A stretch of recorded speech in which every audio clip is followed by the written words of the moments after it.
આ કાર્યક્રમને ખૂબ જ સફળ બનાવવા બદલ જે આ સમાજના તમામ નાના મોટા બહેનો તમામને હું હૃદયના અંતઃકરણથી આપ સૌનો પણ વિશેષ આભાર વ્યક્ત કરું છું, કારણ કે આપ છો તો આ છે તો આપ છો, એટલે બંને એકબીજાના પૂરક છે, એટલે બંને એકબીજા માટે તાળીઓ પાડો, બધાને આપણે અભિવાદન કરીએ.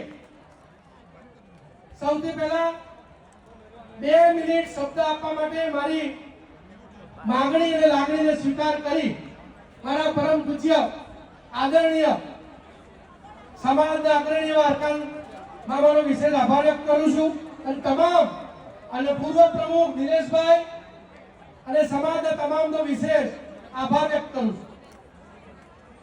મારું નાનો ટૂંકો પરિચય આપું. હું બીએસએફ માં 21 વર્ષ સર્વિસ કરી નિવૃત્ત થયો. તેના પછી BSF, CRPF, CISF, SSB, ITBP, Assam rifle જે જવાનો દેશની સરહદ અને આંતરિક સુરક્ષામાં ખૂબ એમનું બલિદાન, એમના દીકરા શહીદ થતા હોય છે દેશ માટે, તે દેશ માટે જે જવાનો શહીદ થાય છે એમની દુઃખ તકલીફ, એમની સમસ્યા માટે લગાતાર 5 વર્ષથી મારું યોગદાન આપી રહ્યો છું. 4 વર્ષ સુધી હું ગુજરાત પ્રદેશ પ્રમુખ તરીકે મારી સેવા આપી. ગયા વર્ષે 28/12/2025 માં રાષ્ટ્રીય અધ્યક્ષ તરીકે નિમણૂક થઈ. તે બદલ સમાજના તમામ સદસ્યોનો આભાર વ્યક્ત કરું છું.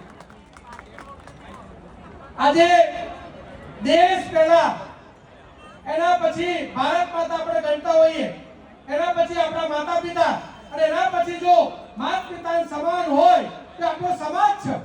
સમાજને પણ હું માતા પિતા સમાન માનું છું, એટલે મારું પણ કર્તવ્ય છે કે સમાજ માટે જે પણ કરવાનું થાય એ હું આપણા અગ્રણી તમામ સદસ્યોનો, મારી જે આવડત છે, મારા પાસે જે પણ છે એનો લાભ લેવા હું તમામ અગ્રણીઓને વિનંતી કરું છું કે આજથી જે પણ મને કામ સોંપવામાં આવશે એ હું પૂર્ણ નિષ્ઠાપૂર્વક ઈમાનદારીથી કરીશ.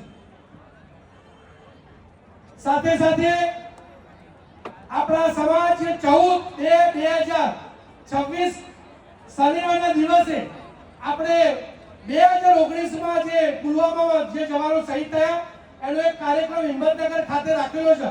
તો શ્રદ્ધાંજલિના કાર્યક્રમમાં પધારો, આપ સૌને હું હાર્દિક આમંત્રણ આપું છું. 14/2/2026 હિંમતનગર ખાતે આપણે પંકજભાઈ સાહેબના સહકારથી હિંમત હાઈસ્કૂલમાં આયોજન કર્યું છે. તમામને પધારવા સૌને મારી રિક્વેસ્ટ છે. બીજી એક વિનંતી, પ્રાર્થના કરી છું સમાજના તમામ વતી, તમામ માતા પિતા બહેનો, તમામને મારી એક રિક્વેસ્ટ છે કે આજે આપ સૌના સહકારથી, આપ સૌના આશીર્વાદની મને ખૂબ જ જરૂરિયાત છે, જેથી મેં 2 મિનિટ માંગી હતી. અને ઉદ્દેશ મારો એક છે કે ભાઈ આજે જે રાષ્ટ્ર માટે, દેશ માટે કામ કર્યું છે, Dipesh Patel paramilitary YouTube channel 43,000 1 crore લોકો આજે જોઈ રહ્યા છે, પણ આપ સૌના સહકારથી કારણ આપણે આપણા જવાનોને ન્યાય અપાવી શકીએ. અને આપ સૌનો સહકાર હશે તો હું પણ સમાજ સાથે જે મારાથી બનતી કોશિશ હશે એ તમામ કરીશ. પણ સમાજમાં એક નરોડા